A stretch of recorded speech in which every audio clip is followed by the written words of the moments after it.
Hello and welcome back to my channel. Today we are diving into a fascinating and crucial topic. Elections in India and the laws that ensure they are free and fair. With the ongoing general elections of 2024, it's the perfect time to understand how this massive democratic exercise is conducted. So, whether you're a student, a curious citizen, or just someone interested in the legal aspects of elections, stick around. This is going to be both informative and engaging. Did you know that India's largest elections was described as the world's largest democratic experiment? Imagine organizing a vote for 142 crore people, many of whom had never seen a ballot box before. Today, as we gear up for the general elections 2024, let's unravel the fascinating journey of how India ensures its elections are free and fair and fiercely democratic. Stay tuned because what you're going to learn will make you proud of being part of the world's largest democracy. We start. This is what we are going to gain by watching this video, or let's call it the key takeaways. First, the history of general elections in India. Second, the role of the Election Commission of India and a brief about the election process in India that took place in the year 1952. Third, what is the representation of the People's Act 1950 and 51. Fourth, what are some of the landmark cases that were decided at that time?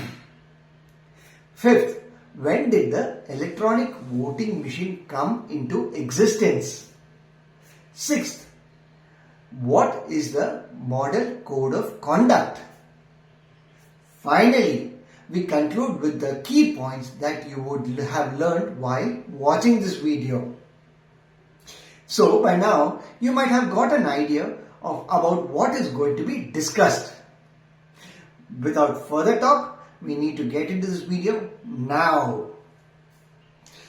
First, the history of general elections in India. To discuss the history of general elections in India, we need to travel back in 1951 and 1952, the year when India held its first ever general elections. The country had just gained independence in 1947, and the task of conducting elections in such a vast and diverse nation seemed overwhelming. General elections was held in India between 25th October 1951 and 21st February 1952. Voters elected the 489 members in the first Lok Sabha. Elections to the most of the state legislatures were held simultaneously, and the elections were conducted under the provisions of the Constitution adopted on 26th November 1949. Second, let's discuss a brief role of the Election Commission of India and the election process in India that took place in 1952. But how did India pull it off? Well, thanks to the tireless efforts of the Election Commission of India, let's call it in short ECI, and the legal framework set in place. The ECI was established in 1950 as an autonomous constitutional authority responsible for administering election process in India. Its role is crucial in ensuring that elections are conducted in a free, fair and transparent manner. Sukumar Sen was appointed as the first election commissioner. One of the first challenges was to ensure that every eligible citizen could vote. This led to the creation of a comprehensive electoral roll, a massive task given the literacy rate and vast population at that time. But it was accomplished and over 173 million people were registered to vote, excluding people from Jammu and Kashmir, and this happened in the first elections. This was the largest election held at that time. Due to the harsh climate and challenging logistics, the election was held in 68 phases. A total of 1,96,084 polling booths were set up, and of which 27,527 booths were reserved for women. The majority of voting took place in early 1952, but Himachal Pradesh voted in 1951 as they faced bad weather conditions during the month of February and March because of the heavy snow that stopped free movement. The remainder of the states voted in February and March 1952 except for Jammu and Kashmir, where no voting took place for the Lok Sabha seats until the year 1967. The first votes of the election were cast in Thisal, a district of Chini in Himachal Pradesh. Now, let's fast forward to today. The ECI plays a pivotal role in maintaining the integrity of elections. But what laws ensure that elections remain free and fair? Let's break it down. The third question is, what is the representation of the People's Act of 1951? First, we have the Representation of People Act of 1950 and 51. These acts lay down the details to conduct elections, such as the qualifications and disqualifications for members of parliament and state legislatures, and the process of preparing of electoral rolls. There have been several amendments to the Act, but some of the notable amendments are: first, the Representation of People's Act of 1966 abolished the election tribunals and transferred the election petitions to the High Courts, whose orders can be appealed to the Supreme Court. Second, all elections disputes regarding the election of president and vice president are directly heard by the Supreme Court. Finally, the Act was last amended in 2013. Fourth, what are some of the landmark cases that were decided at that time? Some of the landmark cases related to elections was Indira Gandhi versus Raj Narayan. It was a case that was held in 1975. In this case, the Allahabad High Court found the then Prime Minister Indira Gandhi guilty of electoral malpractices, resulting in her annulment of the election. The court also banned her from contesting any election for an additional 6 years.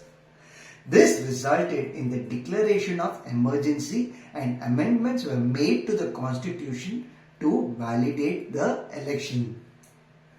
This case highlighted the judiciary's role in ensuring free and fair elections. There is also a joke in the form of a comment that was passed by the judge in this case, in which the Justice Jagmohan Lal Sinha, who passed the verdict, remarked that kings and emperors were not above the law. Apart from the court cases, other notable events that took place during that time clearly shows that India wants free and fair elections.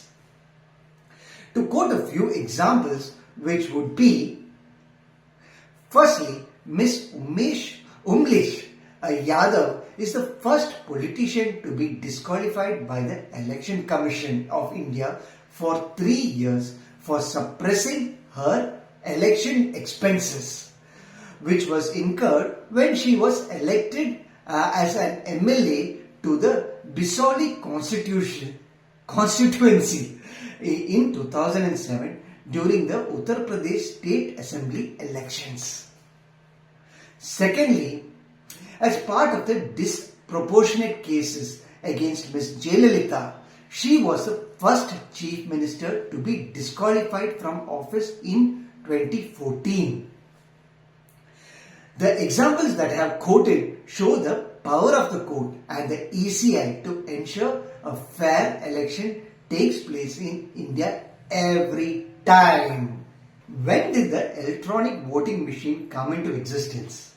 To further strengthen the electoral process, electronic voting machines or EVMs were introduced in 1999 and have been used extensively since then.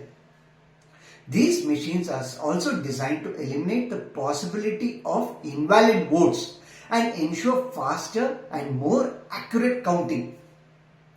To enhance the transparency, voter verified paper audit trails or VVPAT was introduced, allowing voters to verify their vote. Now, can I ask a question? What happens if someone tries to disrupt the electoral process? The Election Commission has the authority to take stringent actions. For instance, under Section 123 of the Representation of People's Act, any attempt to bribe, threaten or force voters is considered as a corrupt practice and is punishable by law. Let's not forget the humorous side of things.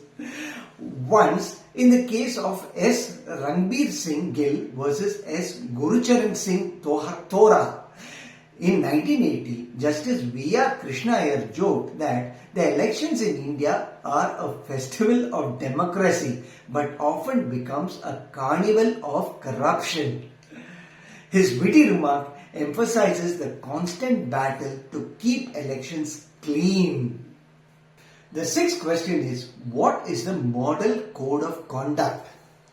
To ensure that elections remain free and fair, the ECI also enforces a model code of conduct, which comes into effect from the announcement of the election dates.